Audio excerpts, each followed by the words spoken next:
안녕하십니까. 기독교 한국침례회 진리교회를 섬기는 임원주 목사입니다. 이 동영상은 웨슬레의 성화론과 미국 칼빈주의를 다루는 일련의 동영상 가운데 첫 번째로서 이 동영상은 웨슬레의 성화론과 미국 칼빈주의를 다루는 첫 번째 동영상입니다. 벤자민 워필드는 왜 완전 성화론을 공박했는가, 이런 주제로 다루도록 하겠습니다. 19세기 후반에서 20세기 초반 미국 교회와 신학을 알아야 한국 교회와 신학을 알 수가 있고 오늘날 우리의 모습을 객관적으로 들여다볼 수가 있다고 저는 생각합니다. 우리는 네 사람을 알아야 됩니다. 미국 교회가 어떤 영향을 받았고 왜 그러한 역사적 경로를 밟았는가를 이해할 수 있습니다. 첫 번째 우리가 주목해야 될 사람은 이 사람입니다. 존 웨슬레입니다. 존 웨슬레가 특히 미국에 지대한 영향을 미칠 때에 한 사람이 등장했습니다. 조나단 에드워드입니다. 조나단 에드워드의 신학을 뉴 잉글랜드 신학, 그리고 그 제자들의 신학을 뉴 디비니티 혹은 뉴 헤이븐 신학이라고 합니다. 존 웨슬레와 조나단 에드워드는 우리 모두에게 익숙한 이름입니다. 그런데 여기에 매우 치명적으로 중요한 영향력을 미친 사람이 등장합니다. 이 사람입니다. 찰스 피니. 존 웨슬레가 부흥운동의 아버지라고 말할 수가 있고, 조나단 에드워드는 미국 칼빈주의, 미국 교회, 토착적 미국 신학의 아버지라고 말할 수가 있다면 현대 부흥사들의 아버지는 이 찰스 피니입니다. 그리고 네 번째로 등장하는 사람이 벤자민 워필드입니다. 벤자민 워필드는 완전주의 성화론을 공격을 했습니다. 존 웨슬리는 1703년에 태어나서 1791년 18세기를 거의 오롯이 채우고 살았습니다. 영국 성공회로부터 출발을 했으나 영국 감리교회 그리고 미국 감리교회 설립의 주도자입니다. 그는 감리교인입니다. 여기에 맞서서 미국 뉴 잉글랜드 지역에서 등장한 사람이 조나단 에드워드입니다. 출생 연도는 존 웨슬레하고 비슷하지만 활동 기록은 1758년에 멈춥니다. 활동 기간만 놓고 보면 존 웨슬리는 조나단 에드워드의 2배를 산 셈입니다. 흔히 알듯이 조나단 에드워드 그리고 조나단 에드워드가 활동했던 뉴 잉글랜드 식민지 지역은 회중주의였습니다. 그러나 엄밀히 말하면 영국에서 발생한 회중주의하고는 상당히 다릅니다. 조나단 에드워드 당시서부터 장로교도들과 가까웠고 장로교적 방식으로 바뀌기 시작을 하면서 나중에 장로교회로 흡수가 됩니다. 찰스 피니는 부흥사들의 아버지이고 현대 부흥운동의 거의 대부분의 기법들을 개발을 하고 적극적으로 활용을 하고 그 방식의 타당성을 나름대로 주장을 한 사람입니다. 이 사람은 장로교인입니다. 존 웨슬리와 조나단 에드워드는 서로 상반된 관점에서 부흥운동을 했고 결과적으로 미국 대각성 운동을 열었습니다. 그러나 조나단 에드워드의 후계자들은 장로교 쪽으로 기울어져 가고 장로교도가 되고, 찰스 피니는 장로교도로 시작을 했습니다마는 그 사상적 기조, 특히 피니를 상징하는 완전주의는 존 웨슬레의 완전주의를 계승을 했습니다. 북장로교 소속의 벤자민 워필드가 등장해서 찰스 피니의 완전주의를 공격하면서 그 뿌리가 존 웨슬레의 완전주의에서 나왔다. 그리고 근본적으로 원리는 동일하다라고 하는 식으로 공격을 했던 겁니다. 다시 한번 얘기를 하면 조나단 에드워드가 등장을 해서 칭의론을 강론을 했습니다. 개혁주의에서 칭의와 성화는 동전의 양면과도 같은 것이지만 개혁주의의 특성상 논리적으로 보면 칭의는 칭의라는 주제고 성화는 성화라는 주제입니다. 그러나 벤자민 워필드 시대에 이르러서는 벤자민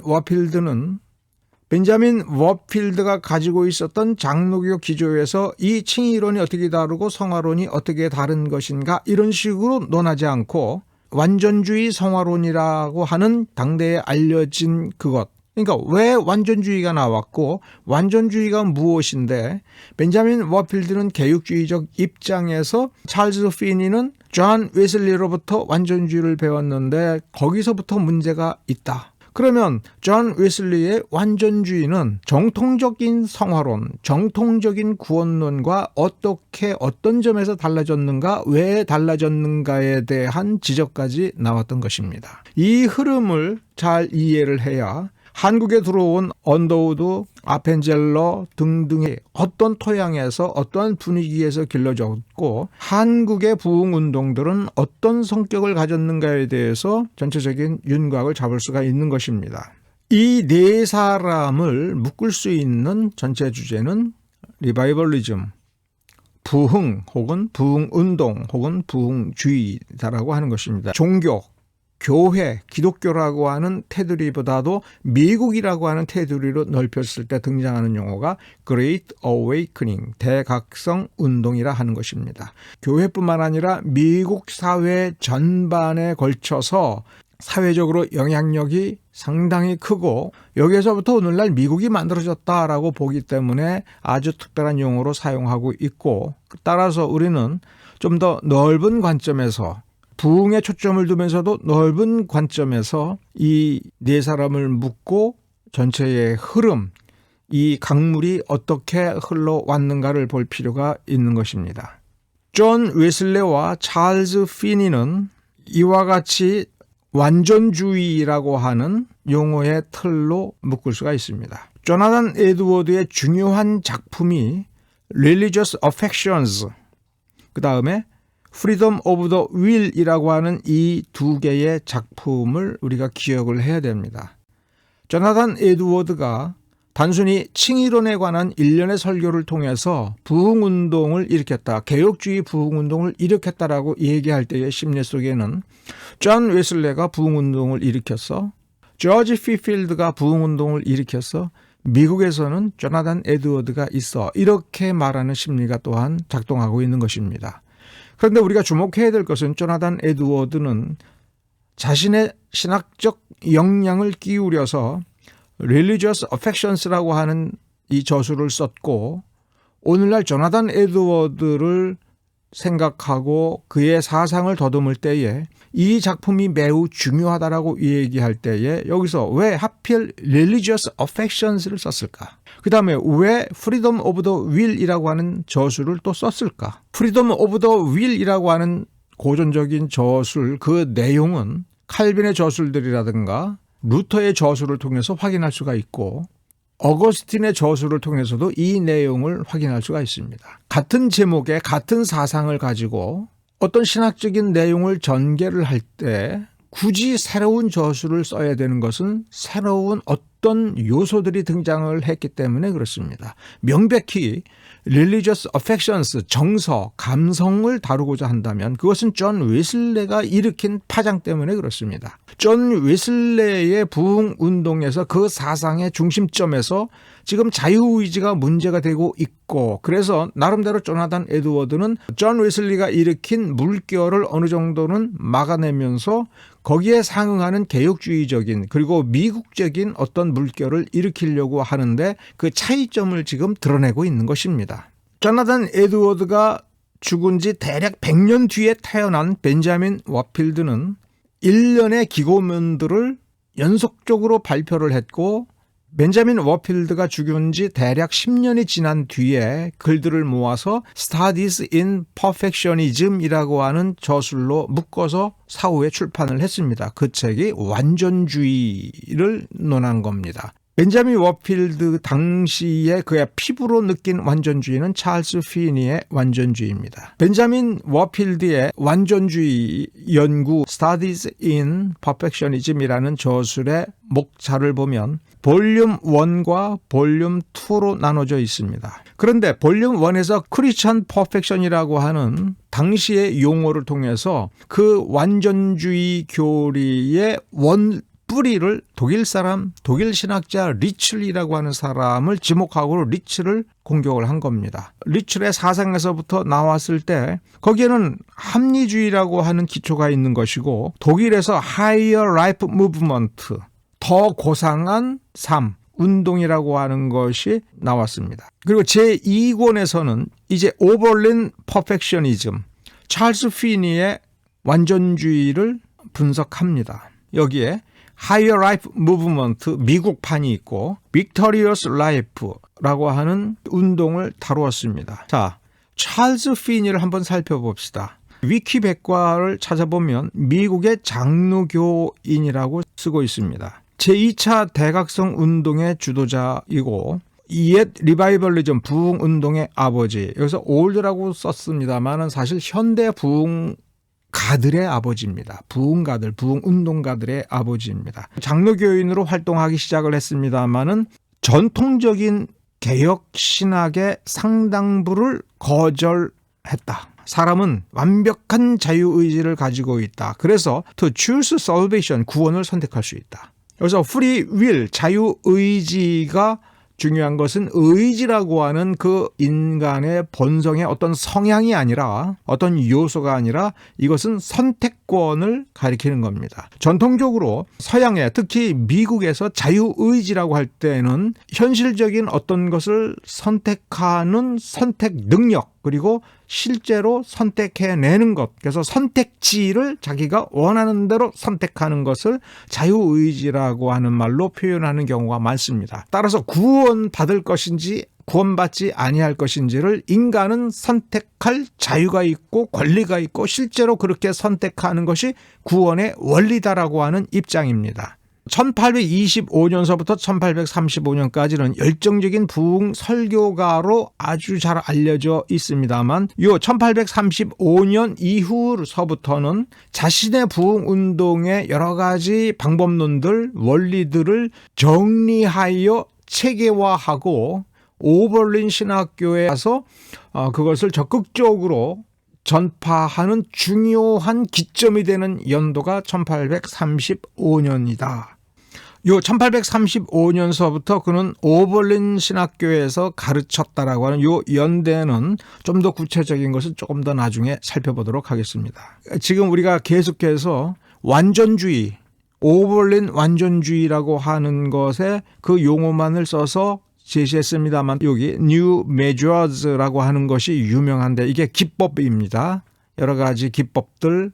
그래서 부흥사들이 쓰는 여러 가지 기법들을 다듬었는데 이게 1834년서부터 그 전까지 자기가 이렇게 유명해지게 됐을 때 사용한 자신의 방법론들을 정리하여 강의를 시작을 한 것이 1834년입니다. 자신이 장로교라고 지금까지 정체성을 가지고 있었습니다마는 이제 논쟁을 해보니 자기는 장로교인이지만 장로교회의 전통적인 입장과 많이 다르고 장로교회가 주장하는 저 전통적인 입장들은 자기가 생각할 때 참 혐오스럽다. 뭐 저따위가 있어. 이런 식으로 생각을 하게 됐고 이것이 첫 번째고 그래서 자신은 장로교회 신학의 장로교회의 전통적인 그 신학적인 입장을 자기는 받아들일 수 없고 정체성이 다르다라고 하는 걸 발견했고 두 번째는 자기를 공격하는 이 목사들의 논거와 논리 방식이 전부 웨스트민스터 신앙고백서라고 하는 17세기의 그 낡아빠진 문서에 써 있는 그대로다. 다시 말하면 뭐냐면 이 목사들이 창의성이 하나도 없구나. 세상이 이렇게 바뀌었는데 아직도 옛날 사람들이 쓴 문서를 붙들고 거기에 있는 것 그대로 자기를 반박할 수밖에 없어. 이 사람들은 자기 머리로 생각하는 사람이 아니구나. 아마 이렇게 생각을 했던 것 같습니다. 그러면서 자신은 난 장로교 안 해.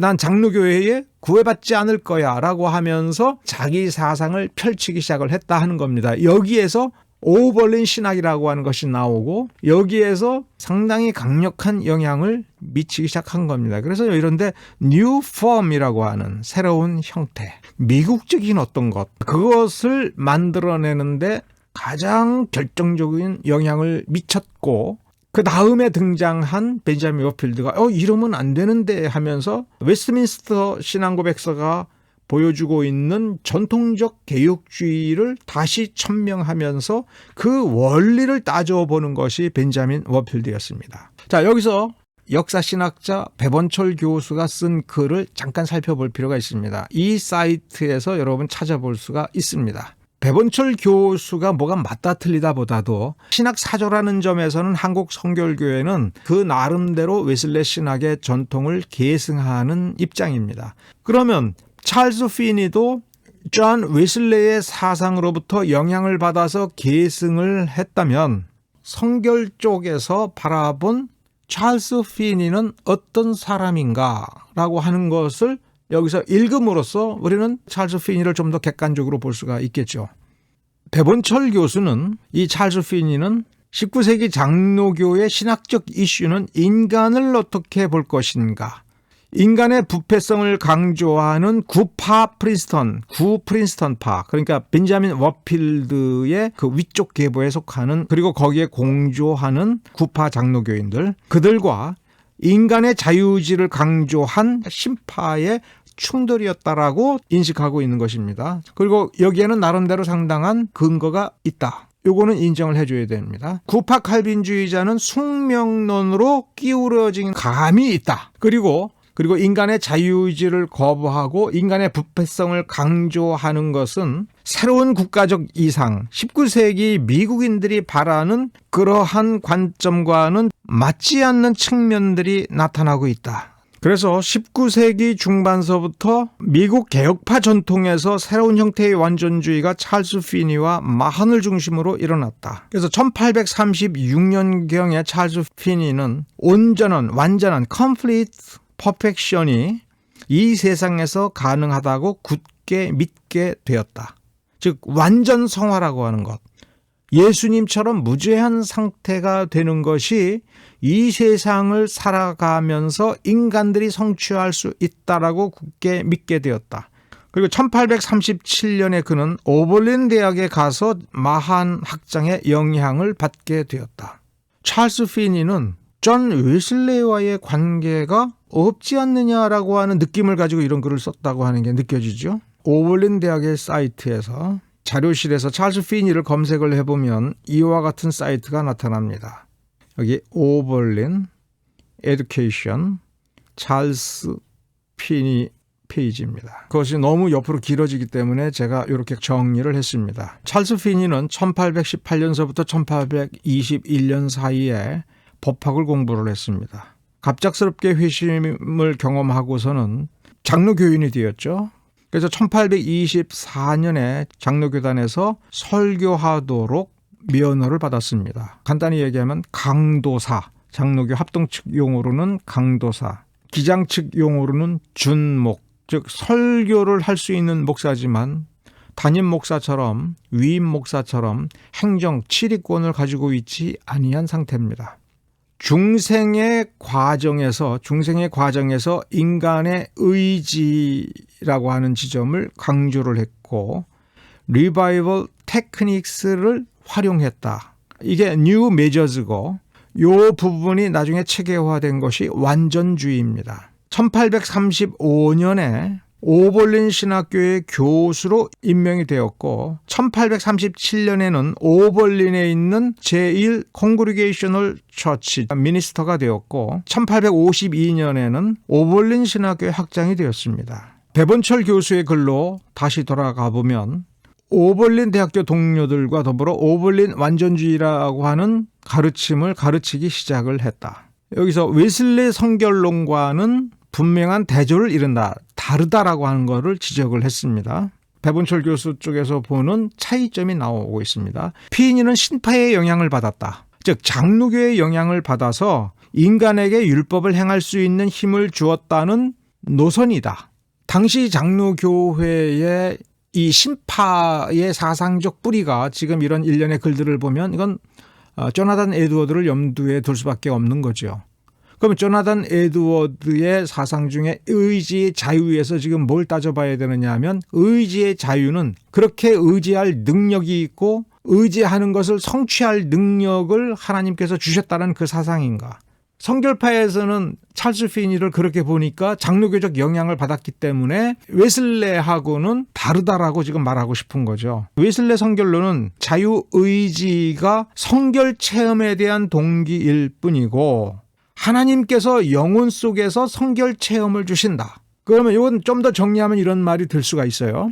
찰스 피니는 사람은 본래 의지할 수가 있고 선택할 수가 있고 해낼 수 있다. 인간이 원래 그런 능력이 있는 거다. 배본철 교수의 말대로 하면 웨슬레는 찰스 피니하고는 다르게 인간이 자기의 능력으로 하는 것이 아니라 하나님께서 영혼 속에 들어오셔서 하나님께서 일으키시는 거다. 웨슬레 계열에서 보기에는 저 완전주의는 웨슬레에서부터 오는 것이 아니라 장로교 신파의 논리에서 나온 거다. 그리고 배본철 교수는 이제 이어서 여기에서는 찰스 피니의 사상은 보드맨이라고 하는 사람을 통해서 더 하이어 크리스천 라이프 이쪽과 관련이 있고, 이렇게 시작된 하이어 라이프가 로버트 스미스, 한나 스미스에게도 영향을 주고 케이직 운동에도 영향을 주었다.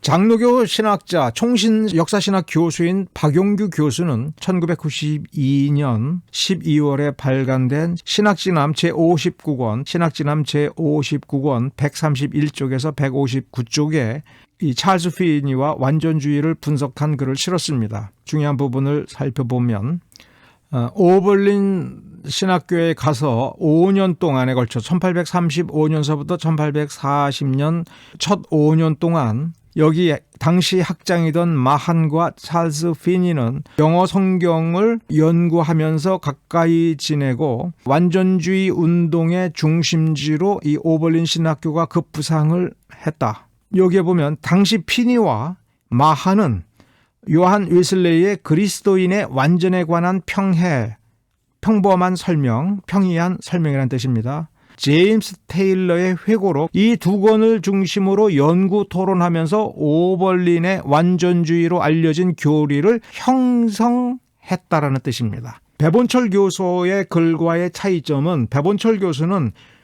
찰스 피니의 완전주의는 장로교 신파에서부터 나온 것이다 라고 하는 반면에 장로교의 박용규 교수는 찰스 피니의 완전주의는 존 웨슬리의 완전주의의 기초에서 나온 것이다, 이렇게 이해할 수가 있는 거거든요.